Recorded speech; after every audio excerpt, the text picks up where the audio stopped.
Hi, this is Gary Meese, back with episode 30 of The Case Against, in which we're continuing to look into the case of the West Memphis Three, namely Damien Echols, Jessie Misskelley Jr., and Jason Baldwin, who were convicted in 1994 of the May 5th, 1993 murders of three 8-year-old boys, Stevie Branch, Christopher Byers, and Michael Moore, in a wooded area known as Robin Hood Hills in West Memphis, Arkansas. There's a lot of controversy about this case. A lot of it, frankly, is a result of film propaganda rather than the actual facts of the case.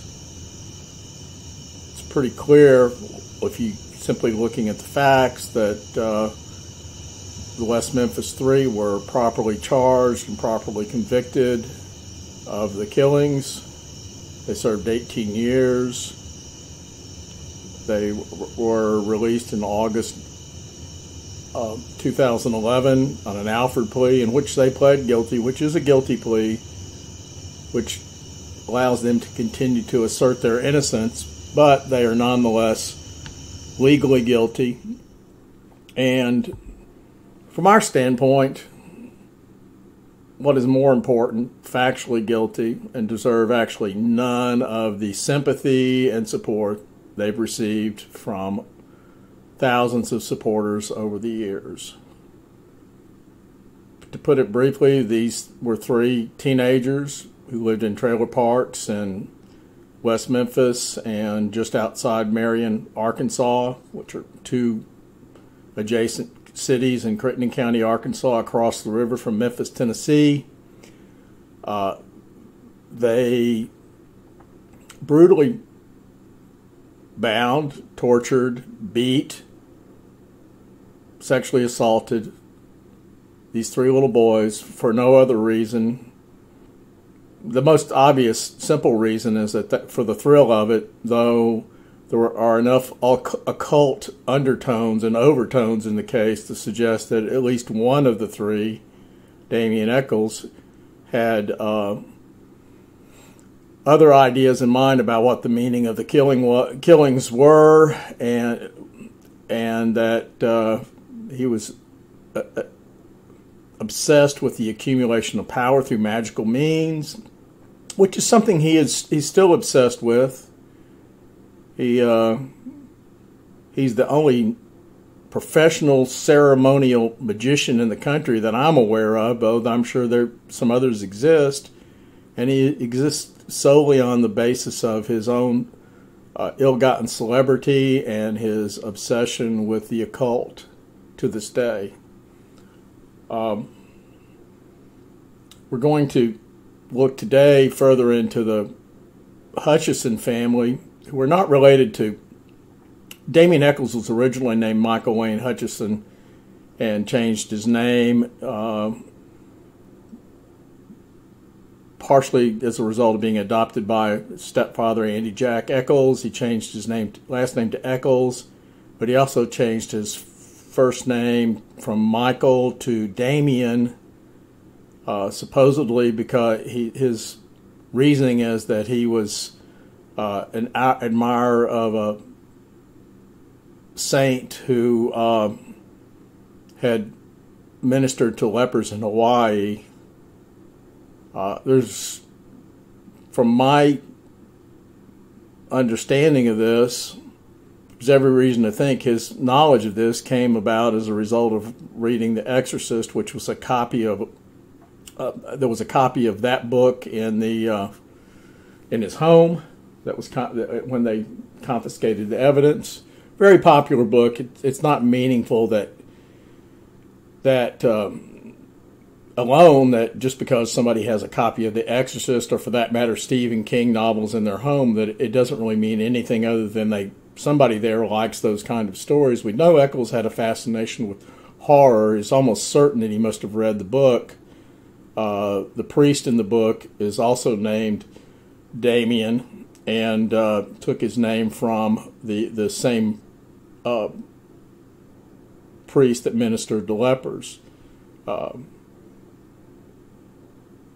to make it extra special from Damien's standpoint, Damien was also the name of the son of Satan, which is how he sometimes referred to himself to his high school contemporaries when he was still going to high school. He was a dropout, as was Jessie Misskelley Jr. He sometimes referred to himself as a Satanist or the son of Satan, and the name of the malicious little child in The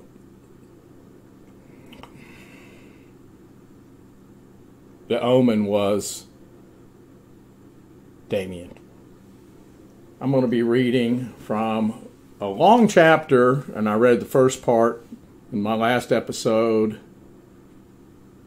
concerning, this is about the Hutcheson family, Aaron and Vicki Hutcheson, who have no relation that I'm aware of, and their name is spelled somewhat slightly differently, to the Michael Hutcheson family.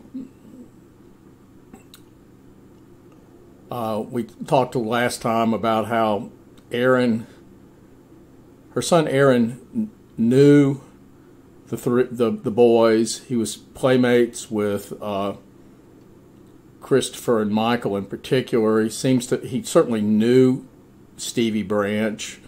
Not as much evidence he actually spent that much time with him. And he described having gone to the woods where the boys were found on several occasions, and gave very wild descriptions of what transpired there and what he saw and his supposed involvement.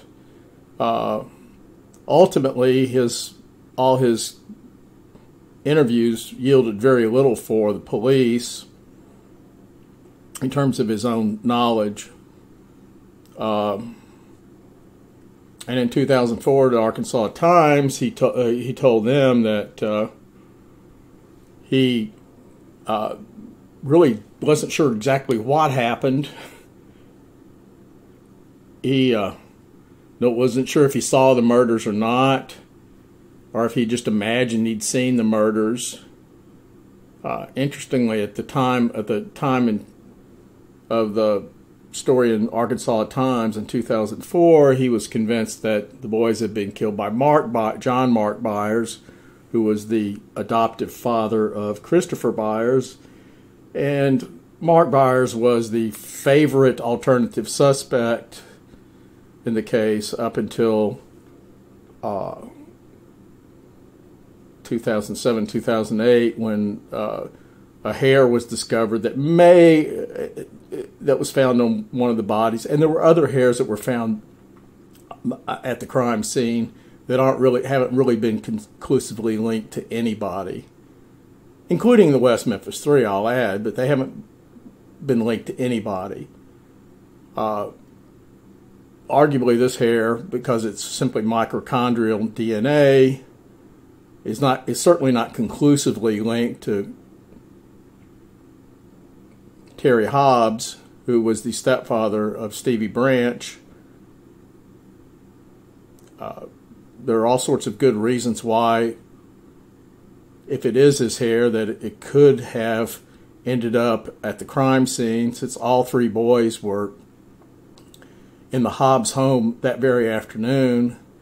We also don't know that it's actually because of the nature of mitochondrial DNA,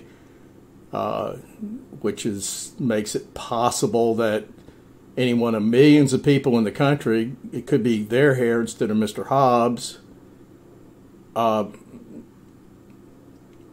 It can't be conclusively linked to him in any case, but its presence is certainly easily described by a possible secondary transfer, if indeed it's from him. We don't really know. It could have come from a teacher at school, or one of the classmates. They were around many people that day. Other children they were playing with. There's just simply no way of knowing whose hair that actually is. But if we want to say it's from Terry Hobbs, and that's pretty likely, I would say. Secondary transfer is a plausible and a reasonable explanation. And it certainly is a very thin thread indeed, pun intended, to link Terry Hobbs to the killing, since there's no other real evidence linking him at all.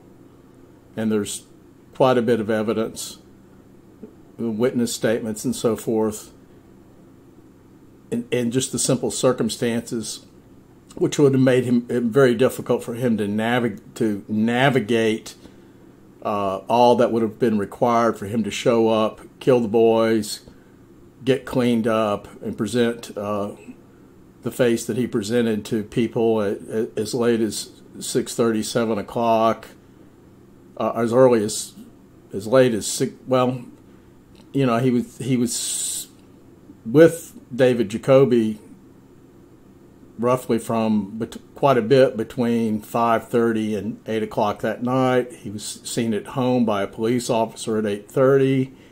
He was seen by Mark Byers and Dana Moore, the mother of Michael Moore, around 8 o'clock that evening.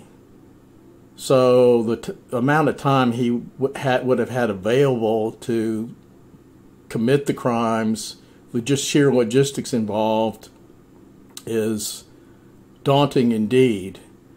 And there's no reasonable explanation as to motive. There's no indication that Terry Hobbs had any reason to kill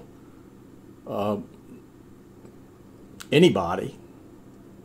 The idea that he would be so angry that he would kill one of the boys just because they were out in the woods instead of, you know, Stevie was supposed to be home and he was late, and I'm sure he would have gotten in trouble for not showing up when he was supposed to show up at home.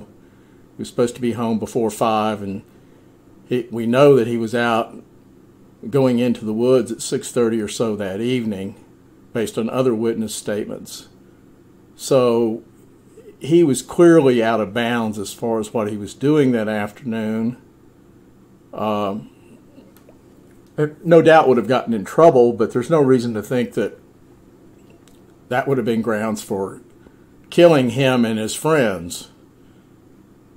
And there's been other rather fabulous scenarios, which I'll get into later in this podcast, not today, but in the future. Fabulous scenarios about what was actually going on there. Mostly a description from 2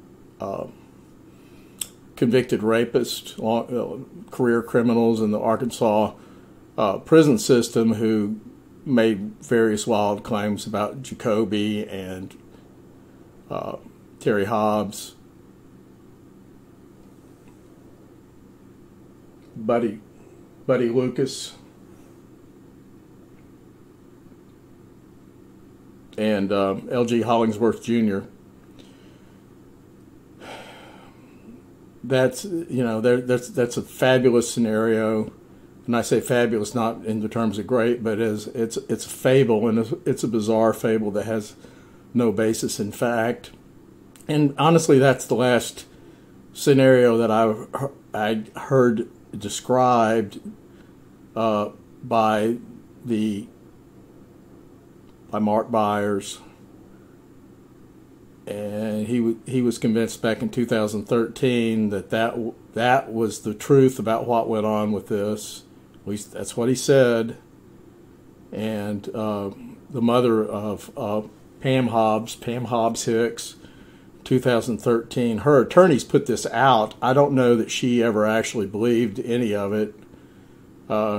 She's been much more unclear about what she actually thinks went on, though she was unequivocal saying she didn't think the West Memphis Three did it. But as far as who actually would have killed the 3 boys in lieu of the 3 that were convicted, she's been much less clear and pretty much all over the place when she's actually come out and said anything. And neither Hobbs, not Hobbs, but Pam Hobbs Hicks, she's gone back to her last name, and Mark Byers have been pretty quiet publicly, at least. Maybe they're commenting somewhere on Facebook or on a board someplace, but in a real widespread public media interview. It's been quite a while since they've had anything to say about the case. I want to say briefly that before I get into this, that I watched a documentary series and a documentary film, both on Netflix in the last week or so.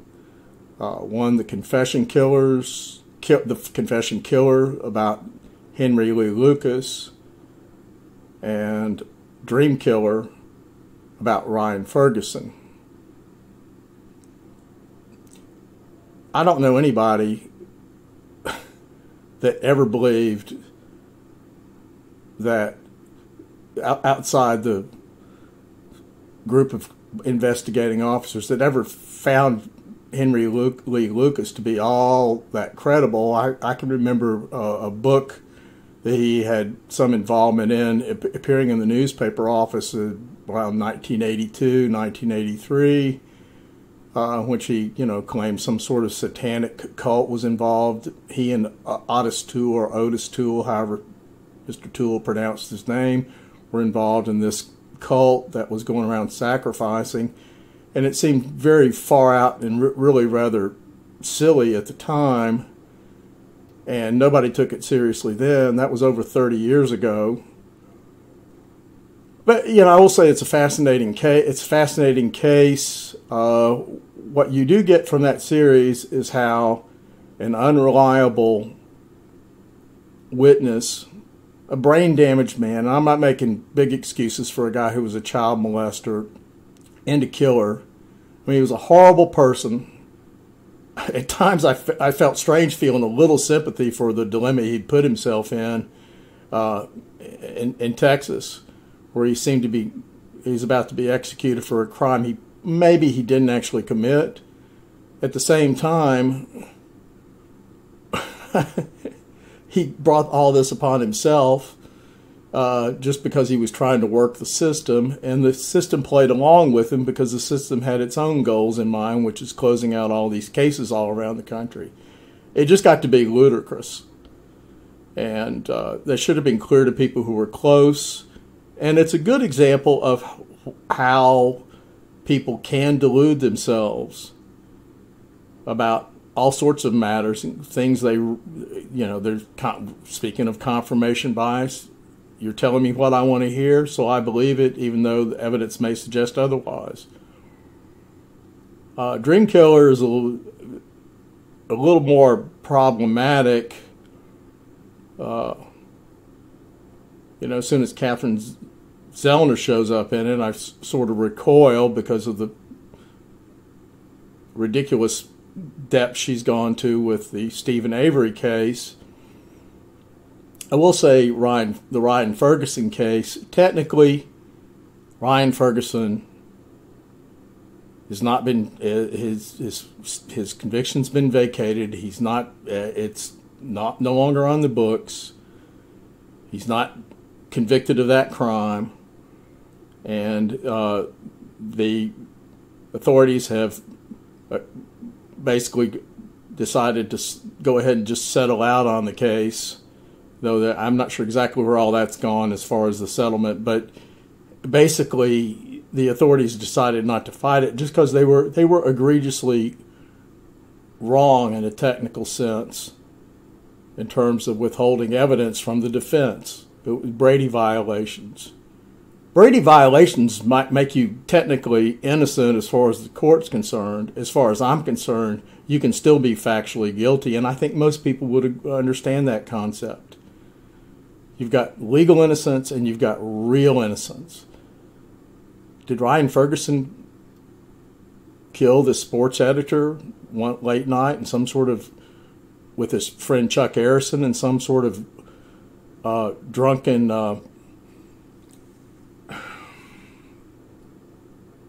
impulse? I don't know. I wouldn't say that the evidence that was presented against him, looked in its totality and the full context of what we know now, was sufficient. I wouldn't say it was sufficient for reasonable to pass the bar of reasonable doubt. But he hasn't been exonerated, and There's been no other good explanation for what happened that evening. Chuck Aronson very well could remembering bits and pieces of from a blackout, alcoholic blackout that actually occurred. If he says he doesn't really remember what happened, it's perfectly explainable by the fact that his memory function wasn't working very well because he was so intoxicated. However, even in that kind of state of mind, some memories can persist and stick very unclearly. Erickson is extremely, he's another extremely unreliable witness. So, and he's created his problems for himself, as far as I'm concerned. So, there we go. We've got, and then there was a system that really did want to get this crime solved, and here was somebody who was confessing or seeming to confess about something he may or may have not done, maybe in a dream. And then there was, a couple of eyewitnesses that initially seemed to give some sort of credence to Ryan Ferguson having been there, and it turns out that they were really very poor witnesses to this. And I will say, and I will stipulate that eyewitness evidence is not the best. There are more cases from the relatively few. You wouldn't know it from what goes on in the media, but the relatively few, considering the totality of total numbers of people in the country who are in prison for crimes they did commit, there are some wrongful convictions, no doubt about it, and many of those are attributable to mistaken eyewitnesses. In the West Memphis 3 case, if the only evidence was the evidence of the Hollingsworth family, in which 3 family members who knew Damien Echols said they saw him at the scene, and they also said they saw Jason Baldwin at the scene, and there's a lot of controversy about that. I can't explain that, and I'm not going to try. However, I don't have a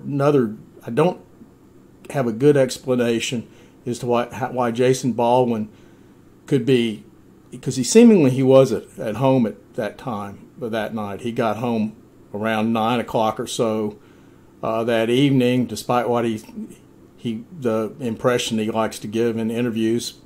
He refuses to be pinned down about his alibi, but he seems to have gotten home around 9 or 9:30 or so when his mother called from work, according to Dink Dent, who I think was a pretty reliable witness, because he just simply said what he saw, and it didn't really make Jason look really good, and it didn't make Jason look really bad on the face of it, but it offered Jason no alibi as far as being at home until pretty late in the evening, with plenty of time to have committed the murders, despite whatever Baldwin states to the public.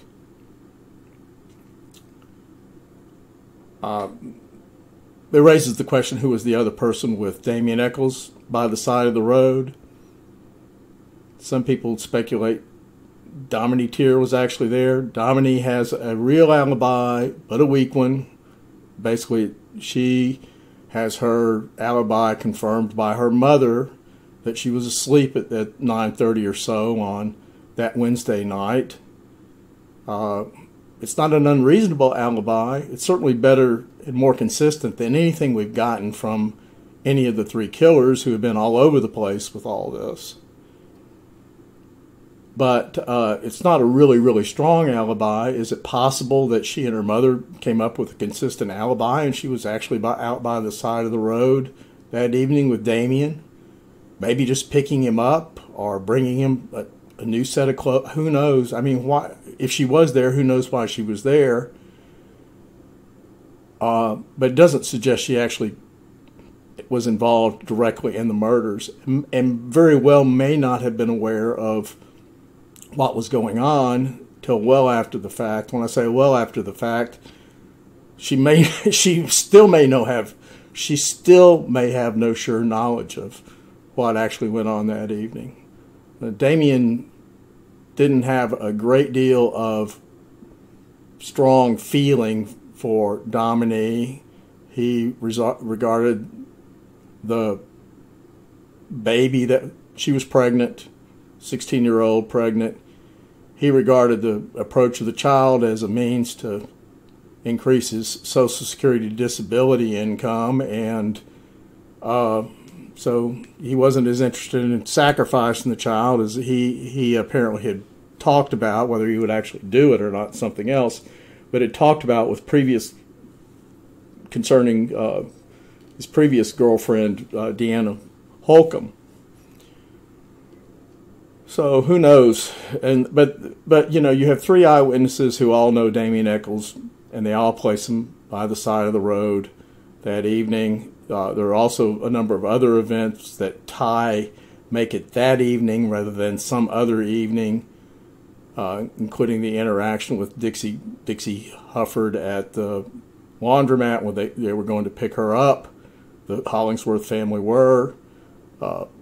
L.G. Hollingsworth had been in just prior, and there's some. He was very inconsistent about his story, but he was consistent that he dropped by to get Dominique's number, which raises a question: why did he need Dominique's telephone number? He'd just seen her that day. He would see her the next day. It's after 9 o'clock at night. He had to go to work the next day. Maybe he just wanted to call and chat. Who knows? And it would have been nice in all the various interviews with L.G. Hollingsworth if they could have pinned him down about why he needed that number that evening. But as in many other instances, and I'm not particularly faulting the police department for not getting the answers I would like to have seen, I do wish they had asked some better questions from some people. And in fact, in some cases, I wish they just simply asked some questions from some people, such as the parents. All the parents of the dead children had done full-fledged interviews and recorded those, so we would have a better idea of what the circumstances were in the disappearance and death of Michael, Christopher, and Stevie. And I am not suggesting that any of the parents were involved in the deaths.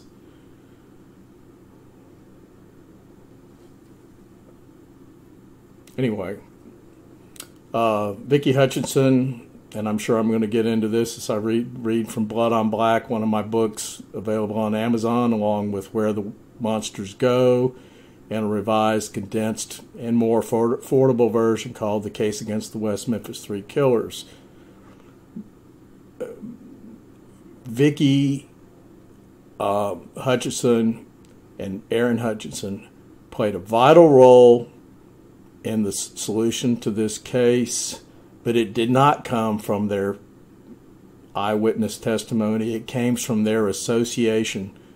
It didn't even come from their association with the three dead boys and with the families. They knew the families of the boy. They knew particularly the Hobbs family. Not the Hobbs family, the Byers family.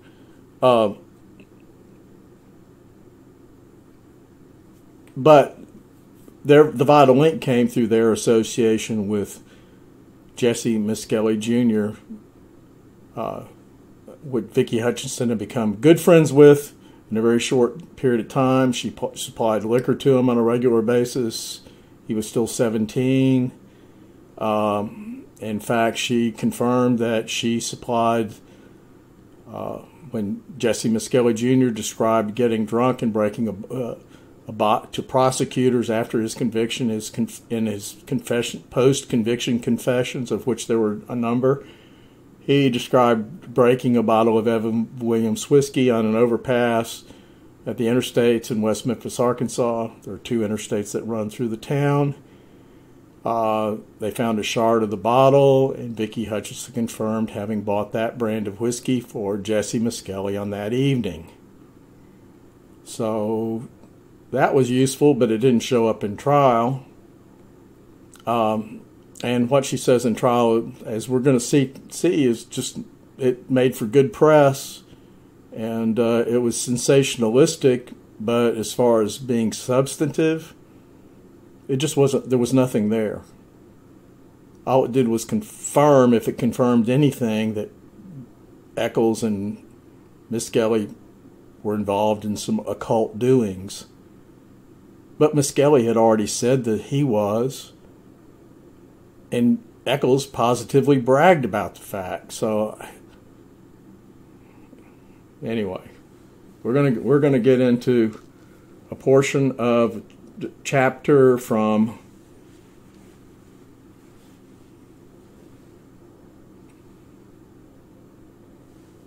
Blood on Black. As I've already said, Aaron didn't testify at trial, but in 2004 he told the Arkansas Times he was no longer sure if he saw the murders or if he imagined he had seen the murders. And he said that his statements had been complete fabrications, that the police had tricked him into saying things that weren't true. And his mother made similar claims around the same time in 2004. She chose not to actually take the stand and testify that she had lied on the stand or exaggerated or fabricated that she'd done all those things on the stand. Instead, she sent, because it would have opened her up to perjury charges, but she simply decided to go to the press with this. Which means that, you know, she was serious, but she wasn't that serious. She wanted to set things right, but not that right. And she also didn't want to face the grilling she would have gotten from prosecutors if she'd come up and made the claims that she made on the stand. I think it's safe to say they probably would have torn her apart, even though it may well have turned out that her stories were fabrications, and that might have been verified. She would have come away from the testimony looking very, very bad indeed, if not charged criminally. But, you know, she gave a blanket disclaimer about, oh, it was all lies. Well, it wasn't all lies. There's got to be some truth in all that. So by not being clear about what the specifics were about what she actually made up, what was real, we can only go on what she said to the press. And it's a very friendly press, the Arkansas Times press, the Mara Leverett press, which is really nothing more than a cover for advocacy by this so-called impartial journalist. I don't pretend to be particularly impartial in my coverage, but at least I'm sort of explicit about it. I do think they're guilty, but I'm not basing that on presupposition. I'm basing it on the evidence that I've seen. It'd be kind of like asking somebody who was writing about the Bundy murders to set aside their conviction, their belief that Bundy was guilty of the crimes, and write something that was totally impartial. Not just impartial, but, you know, distancing, never actually getting on the side of being guilty.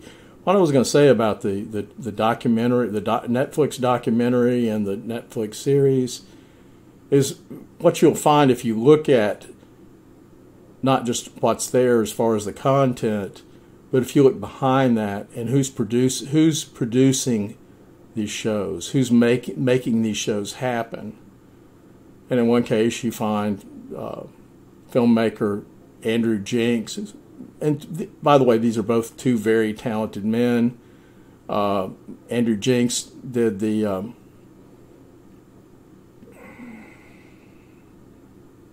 make sure I get this right.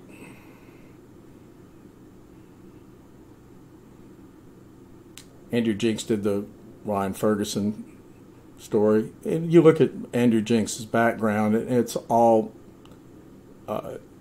academia, liberal institutions, Tisch, Academy of School of the Arts in New York, where it's like this little Hollywood Broadway nexus.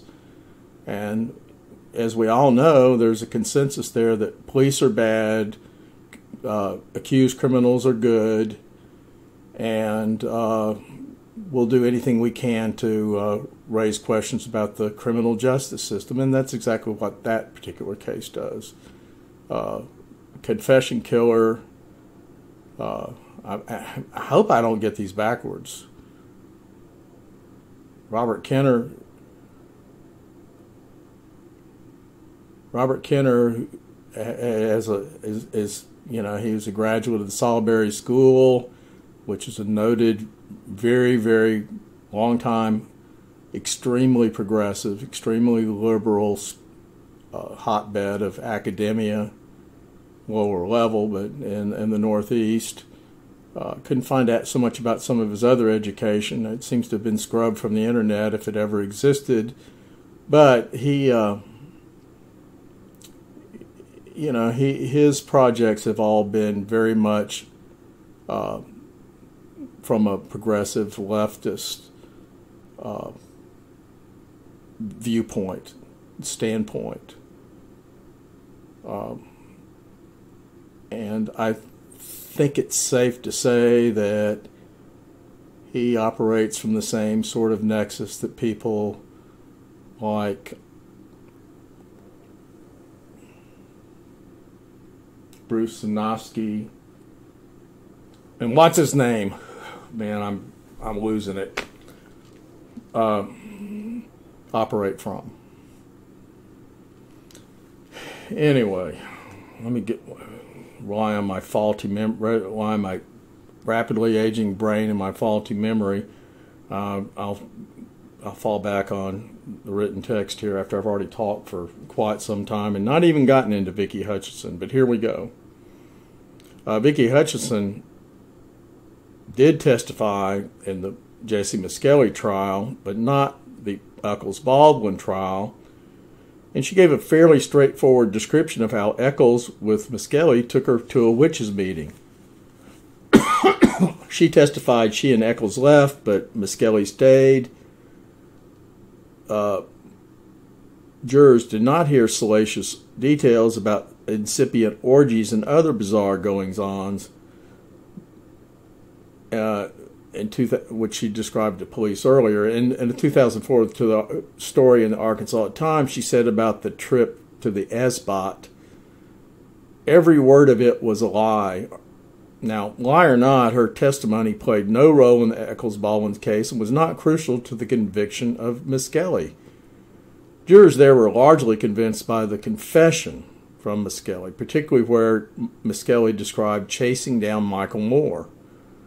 Some jurors told reporters that the occult trappings were not particularly convincing and were ultimately irrelevant to reaching a guilty verdict, which just gives another lie to the whole idea that this case is an example of satanic panic in action. It simply isn't. There was no satanic panic going on until a kid who confessed to the killings in the same confession, described satanic rituals, and then the other guy they arrested bragged about being a witch. Though she later claimed coercion, police interviews indicated Vicki Hutcheson was eager to play a starring role in the investigation, perhaps with hopes of collecting a reward. As Assistant Police Chief Donald Bray, who was in Marion, described her role in his notes on the June 2nd, 1993 interview. This was the day before Jessie Misskelley was arrested. She said she was trying to play detectives because she had heard Damien was involved in devil worship and thought it might be connected to the murders.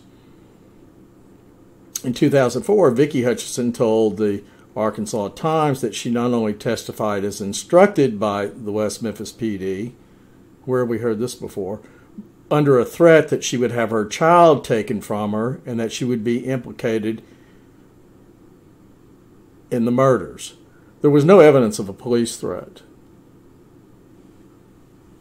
And she tells this to the Arkansas Times. She doesn't get on the witness stand and make this statement where it could be challenged. It just floats out there, so it's true, even though it's coming from an admitted liar. Hutcheson testified in 1994 that, quote, West Memphis knew nothing, her own words, about her plan to, quote, play detective, unquote, when she set up meetings with Echols. I decided that on my own. Those boys I loved, and I wanted their killers caught. Asked for the $30,000 reward, quote, it had nothing to do with it. She did receive help from law enforcement in checking out occult books from the library in an effort to impress Echols, which didn't really work, and in setting up a recording device under her bed. Police said the resulting tapes were of such poor quality as to be of no use. She claimed to hear high-quality recordings. She testified she'd never met Assistant Prosecutor John Fogelman until a month or two before trial. Her statements were filled with largely unsolicited, unschooled details about interactions with Misskelley and Echols. Now, Aaron considered Michael and Christopher his best friends, dating from when he lived on East Barton in West Memphis. According to his mother, those were his only friends. In a May 28, 1993 interview with detectives Brian Ridge and James Sudsbury, she described picking up Aaron after school on May 5th, which is the date that the killings occurred.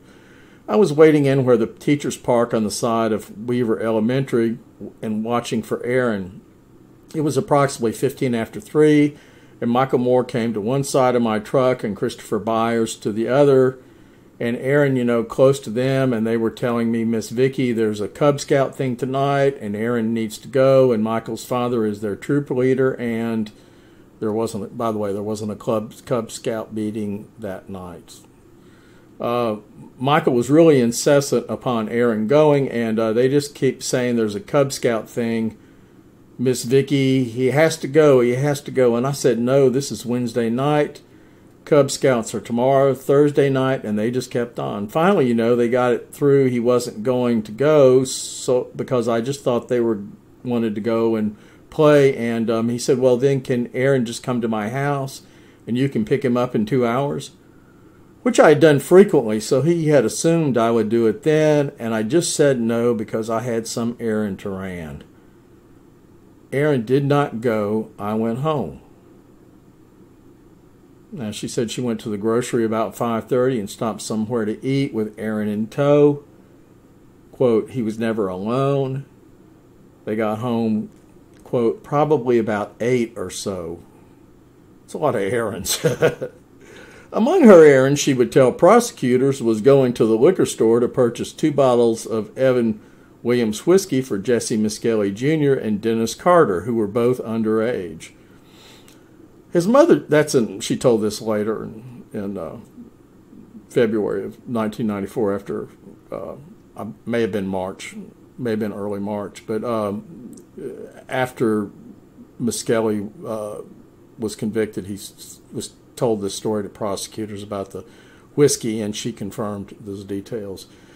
Aaron's mother on May 28th contradicted any stories Aaron told about his trip to Robin Hood that afternoon, and he'd told a bunch of stories about that. She gave a different version of Aaron's activities for May 5th on June 2nd, abruptly becoming unable to account for him that afternoon while he was nominally under the care of a babysitter.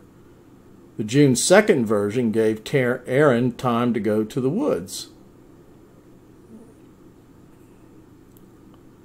On May 6th, after discovering his friends were missing, she claimed, she pulled Aaron out of school and took him over to the Moore house.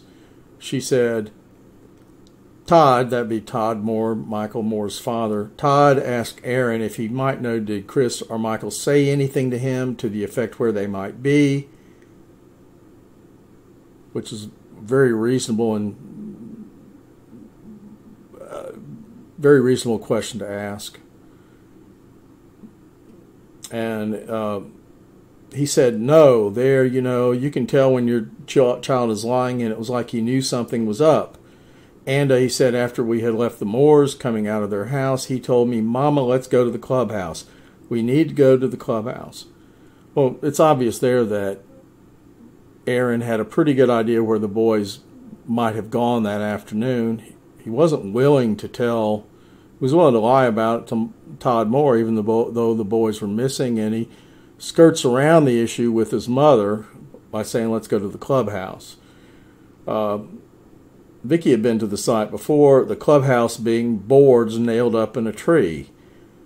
She was not able to get there because the entry at the dead end of Misskelley, which is the street leading up to the pipe that crosses 10 Mile Bayou that allows people to cross from the neighborhood where the boys lived into this fairly small woods, 4 or 5 acres, adjacent to the service road next to the interstate in West Memphis. The question persists as to whether there was a clubhouse. Jessie Misskelley, in one confession, mentioned the clubhouse and then corrected himself, saying he had been thinking of a clubhouse near Highland Trailer Park, which is where he lived. Aaron gave a little description of the clubhouse, which he repeatedly mentioned. It may have been formed largely by imagination, whether by the boys as a group or just Aaron. Boys commonly stake out territory as clubhouses, tree houses, and forts in play, or at least they used to. I know we did. Old boards at the scene could have been part of the clubhouse. Vicki goes on. Aaron told me that he and Michael and Chris visit their clubhouse every day, and they rode their bikes and they were spying on 5 men, and I asked him who they were, and he said, I don't know, Mom, who they were. I just... excuse me. We just spying on them. I said, why would you be spying on 5 men, He said, well, they were there every day, so we would watch them. I said, what made you interested in them? He said, because they paint themselves and they have dragon shirts and they talk in Spanish.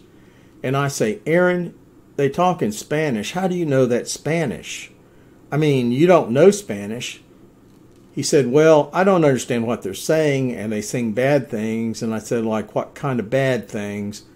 My father being a preacher, Aaron has been in my church quite often, and he said they sing about the devil and they know we love the devil, and he said, I think that they love the devil more than God, Mom.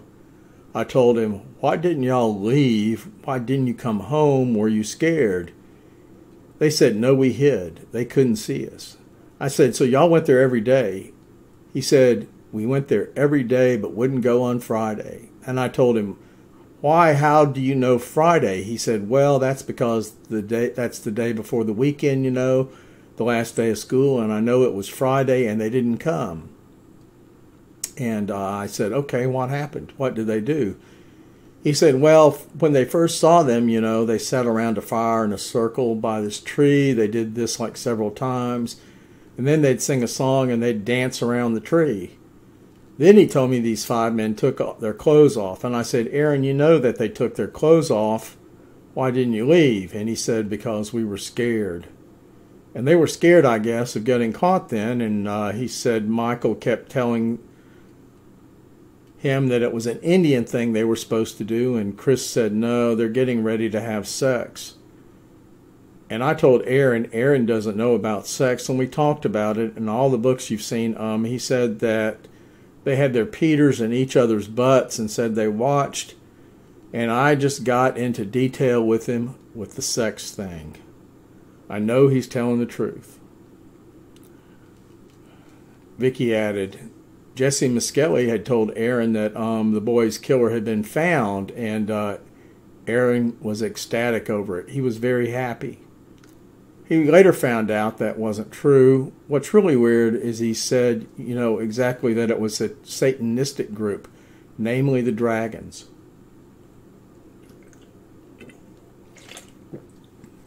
Okay, that's what Vicki description of what Aaron told her about all this.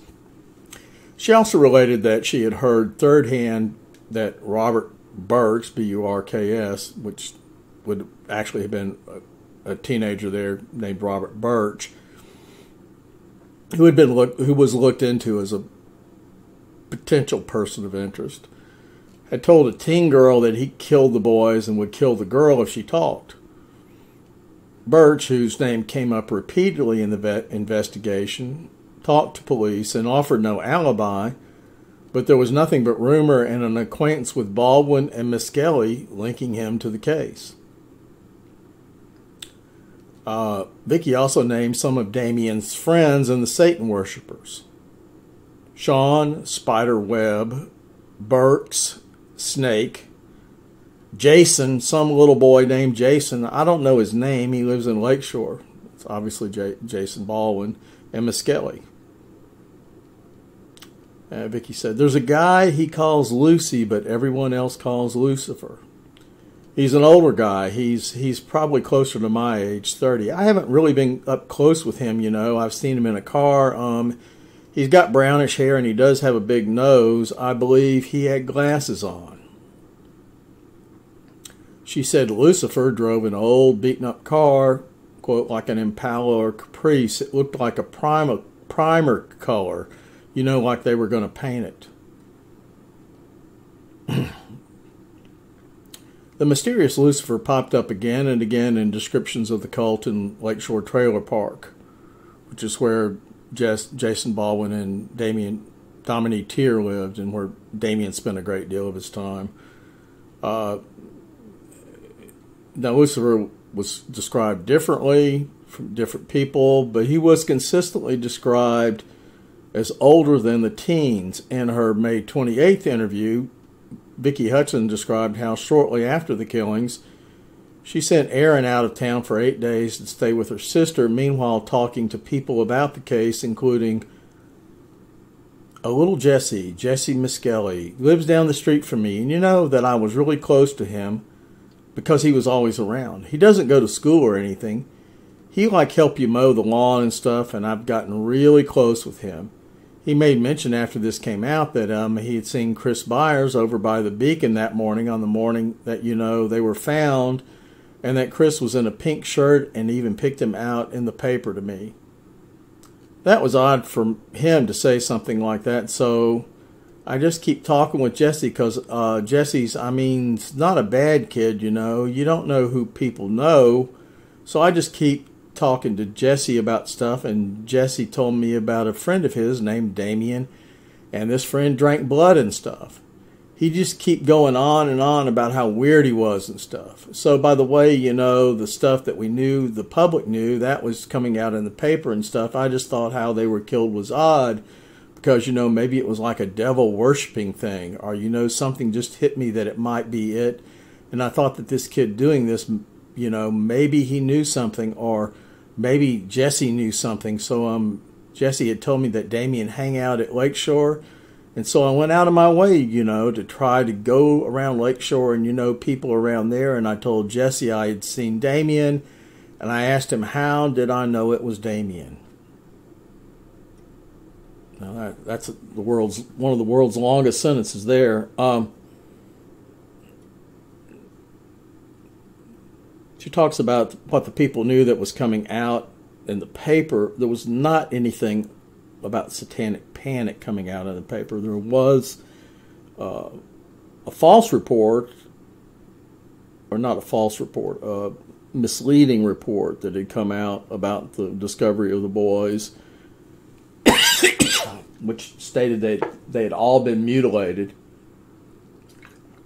It was based on police state transmissions that were heard over police radio the Friday after the murders. The murders were on a Wednesday. Now, she's telling all this to police before they ever get around to talking Jessie Misskelley Jr. Misskelley was not on the police radar up to this point. He had no discernible links to the crime up to this point. The strange thing is that Misskelley kept talking about having seen the boys that day in other descriptions. And, I mean, the boys were in school.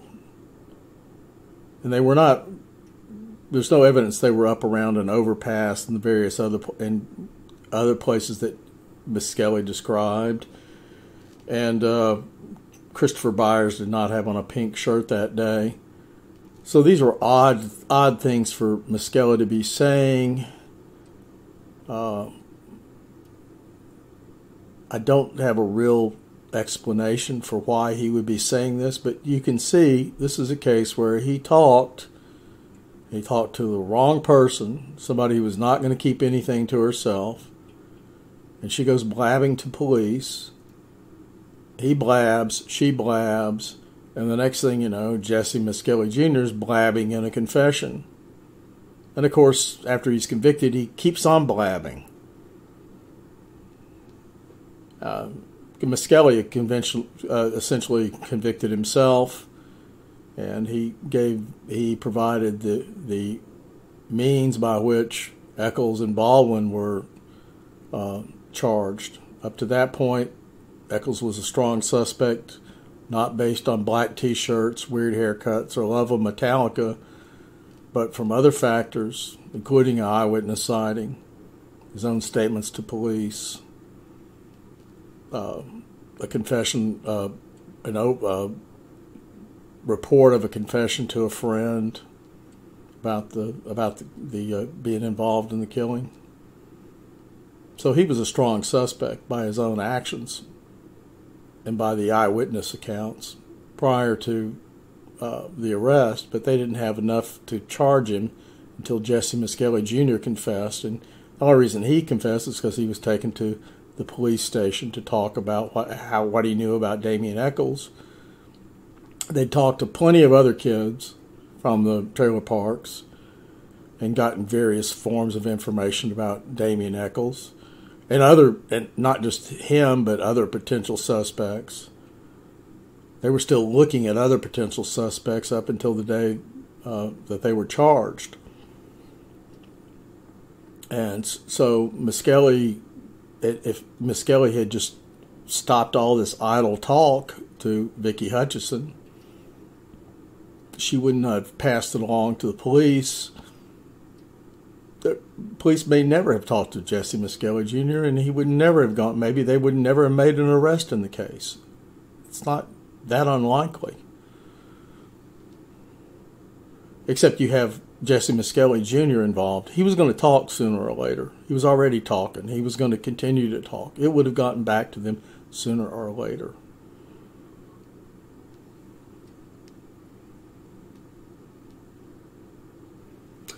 Anyway, back to Vicki's statement to police. And I said that there was a little boy, Adam, who's a friend of mine's little boy, and he had pointed him out to me, talking about Damien. And he said, well, he's kind of weird. I said, no, I think he's hot. I really want to go out with him. Can you fix me up with him?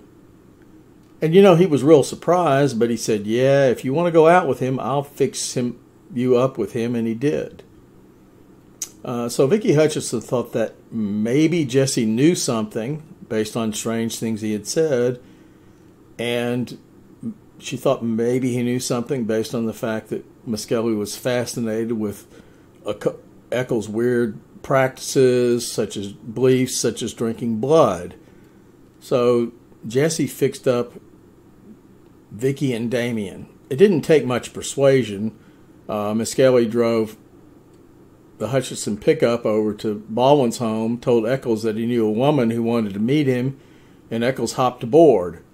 Eventually, Echols would show up at her trailer about 6 times, apparently never spending much time, according to Hutcheson. She told police that she was not attracted to Echols and found him frightening. She said they never had sex. Based on her retraction statements years later, Echols actually only showed up just once for a very brief, awkward visit. Who knows? Hutcheson told Brian Ridge, he came to my house the very first time I met him. We talked about lots of different stuff. He's not real talkative, You kind of have to pull things out of him, but he kept telling me about the boys' murders and how he had been, he said, questioned. He always said that I was accused for 8 hours. I was accused of killing those 3 little boys, and I just acted like it was no big deal. And I said, well, why would they pick you in West Memphis? There are bukus of people. Why would they just pick you out? And he just looked at me, just really weird, and said, because I'm evil. He called me. He told me that he would like to see me again and stuff like this. And I said, okay. So, he just kept coming over, and he never really gave me times or when I'm coming, but he would just drop in.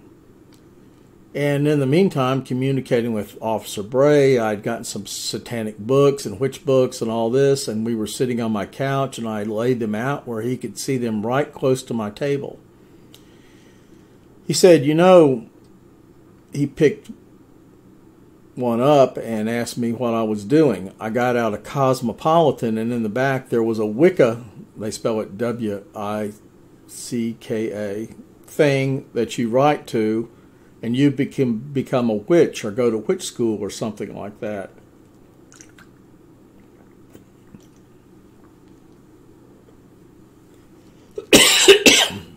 Anyway, I told him not to worry. This is what I'm wanting to be.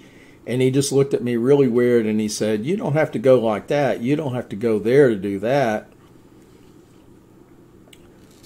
No, it would all come in time, is what he said. It'll happen in time.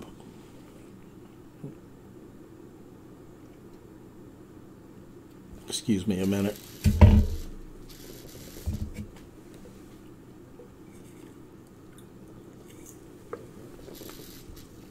The next day after he finds out that I'm wanting to go do this, he told me and asked me did I want to go to esbat.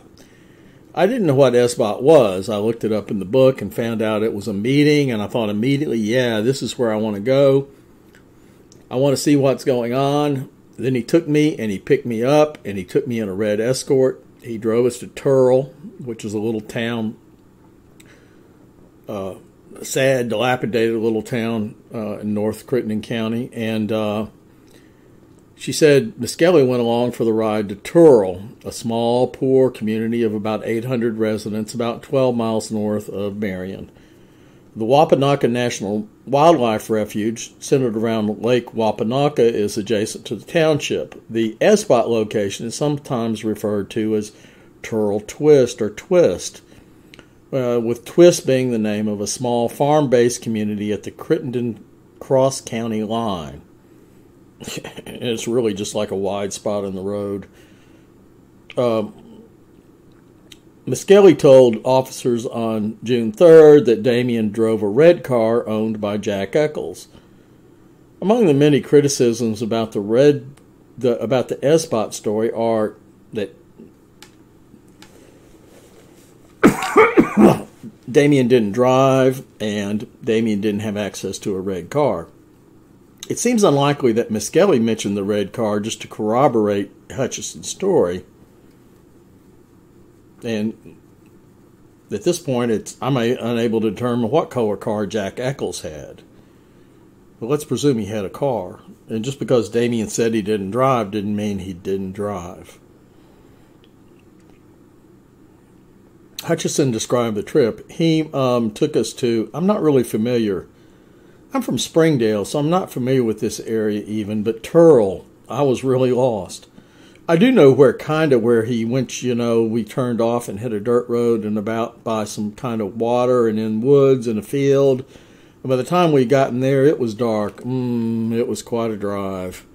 And we went out and got out of the car, and it was just really dark, especially out, in the woods. It was just dark, and I was scared a little bit. In fact, we held hands just like you would hold my hand and keep trying to comfort me. He knew I was scared. He told me it would be okay, not to be scared. Don't worry. And Jessie went to the crowd, and then you could see there was a crowd of kids. There were about 10 in attendance, none over age 18 with faces painted black. what you could see of their bodies without their clothes, was painted. Their arms were painted, They had on jeans. They stood around and it seemed like they were just talking and stuff. And Damien and I stood back away from them. We never went to the crowd. A teen she knew, Sean Webb, the aforementioned Spider Webb, stepped away to talk with him. When he got close enough to me, I could tell who he was. He talked with Damien, just what's up, just bull crap, and then walked over, and then these kids took their clothes off and began touching each other, and I knew what was going to happen. I looked at Damien and said, I want to leave. He said, okay, but Jessie stayed. After he brought me home, we went into my house and, just sat there and talked and stuff, and he never made comment about it or anything. It was just like it never even happened, which is the title. It was just like it never even happened, which is the title of this chapter, and it aptly describes much of this. He left, and went home. She said this occurred on Wednesday, May 19th, which would have been 2 weeks after the killings. He called me on Thursday and told me about this girl being pregnant, and he's going to have to take care of her or make her think that he's faithful to her. And so the word has gotten out that I was seeing him because I'm an older woman and everything. So he said we're going to have to kind of cool it and keep it down. And so I kind of thought, well, God, I've ruined it, and she's ruined it for me, and I'm not going to be able to see him anymore. I thought he'd just quit calling. But he called all the time wanting me, wanting to know, what men were at my house. And I do have a boyfriend that I see all the time, and so, is there quite often. My house was really quiet this last Wednesday. Nobody came over or anything. Jim, that's the boyfriend, came over after he got off work, and it was 1:30 when he got off, and we just sat and talked on the couch and watched a movie. It was about 3:30, and we heard this big, it sounded really horrible. It scared me to death. And so Jim got up. He and I both got up and went to my door, and we looked out front underneath on my window where you keep plants. I have like a really thick board that's been nailed up. It has some bolts underneath it, and this thing was broke completely in half. No one was around. I asked Damien. He called me last night. I asked him, what did you do Wednesday night? Hung out. I said, you didn't come to my house, did you? He said, I know you were there with Jim. That's all that matters, and that's it. That was the end of it. Ridge asked, did he say he was jealous of that? Vicki replied, are you kidding? You could tell that he's mad. He was very calm but aggravated is what I would call it. In a June 2nd interview, Hutcheson repeated much of her story to Bray and said someone the night before had been looking into her windows. She left 15-year-old roommate Christy Anderson babysitting Aaron while she went to Kroger. When she returned about 11 p.m., a 15-year-old friend visiting the trailer said she had seen someone looking into the living room window. Aaron reported someone had been looking into his bedroom window and had pulled on a wire leading into the bedroom hard enough to pull a console from under the bed. Apparently no one bothered to call police and no suspect was found. The incident was similar to incidents in which Echols was seen stalking children and young girls. The night before he was arrested, which would have been June 2nd, that would have been the night, Misskelley spent the night at the Hutcheson trailer, reportedly sleeping on the couch because she was concerned about a prowler. Apparently prompted by this incident with the console being pulled from under the bed, etc. Echols stopped talking to Vicki after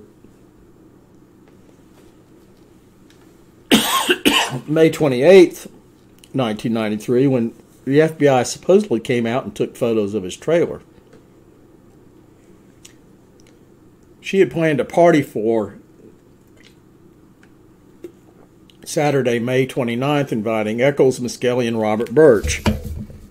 When nobody showed up, she phoned Echols around 8 or 9.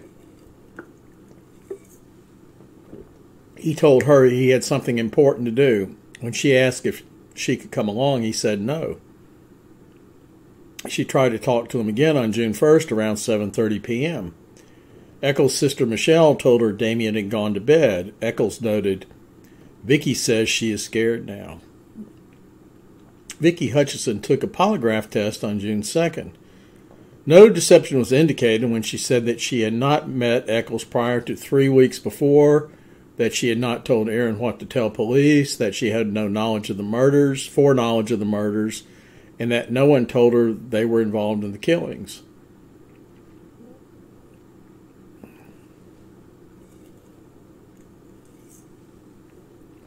A decade after the trial, on June 24th, 2004,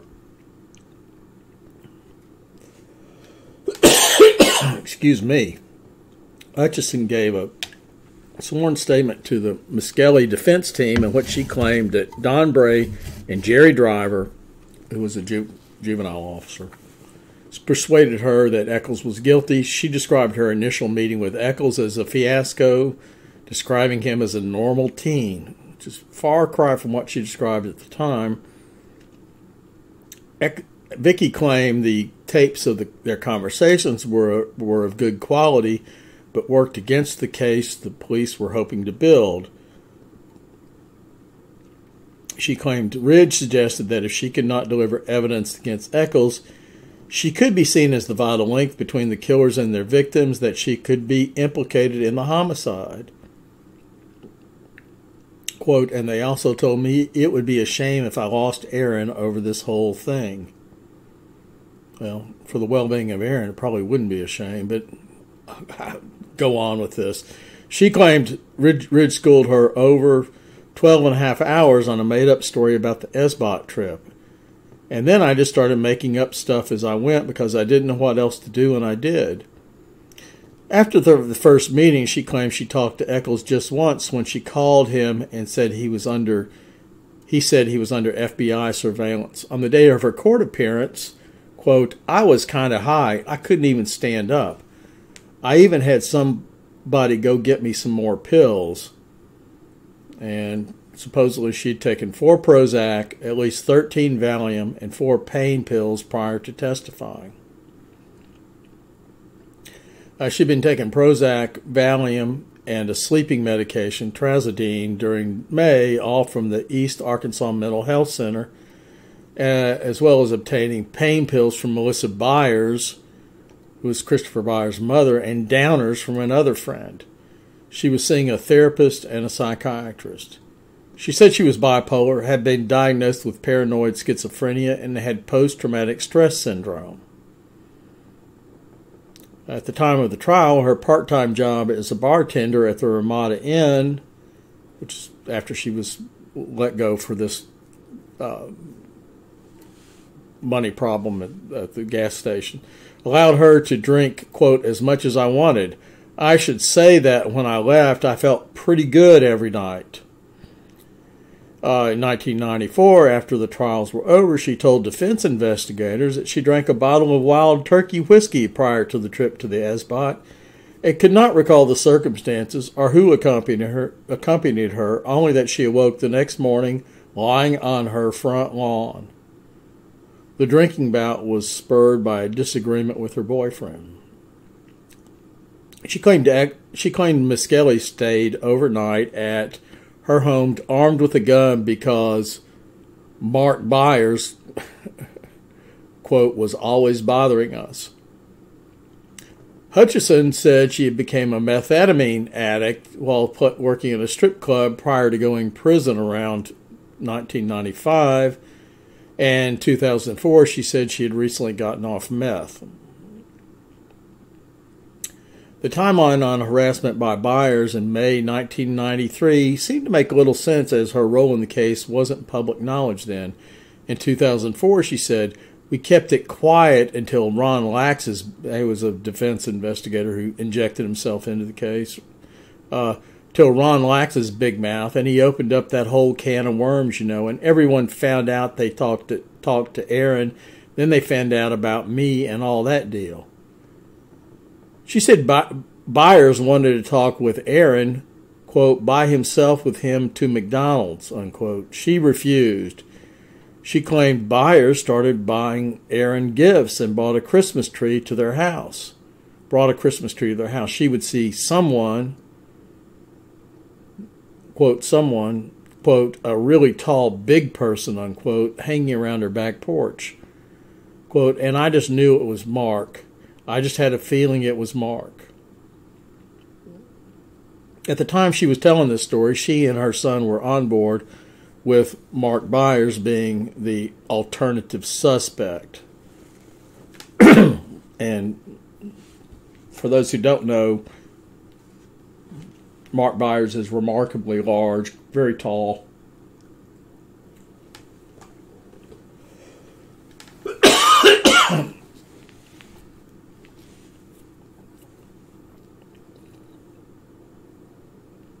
Excuse me. She said, I'm gonna have to quit in a minute if I don't get through here soon. She said Misskelley was familiar with Michael through Michael's friendship with Aaron. Vicki appeared for a Baldwin Rule 37 hearing on August 14, 2009 and answered a few questions. Then the court, prosecutors, and her attorney conferred on whether contradicting her testimony from 1994 would be perjury, finally determining that she would be open to prosecution. There was no offer of immunity, and there the testimony stopped. While the Hutchesons provided a crucial link to the solution of the case through their friendship with Misskelley, Vicki's investigation yielded little of worth. Echols was an acknowledged witch, so she would have provided proof only of what was already known if she had testified. He made no self-incriminating statements to her. As for Aaron, childish fantasies aside, he provided a seemingly plausible link between the killers and their victims. Whether there was a pre-arranged meeting between the killers and their victims remains an open question. And that's it. Excuse the coughing toward the end. I was hoping that wouldn't come up, and that's it for today. Thank you.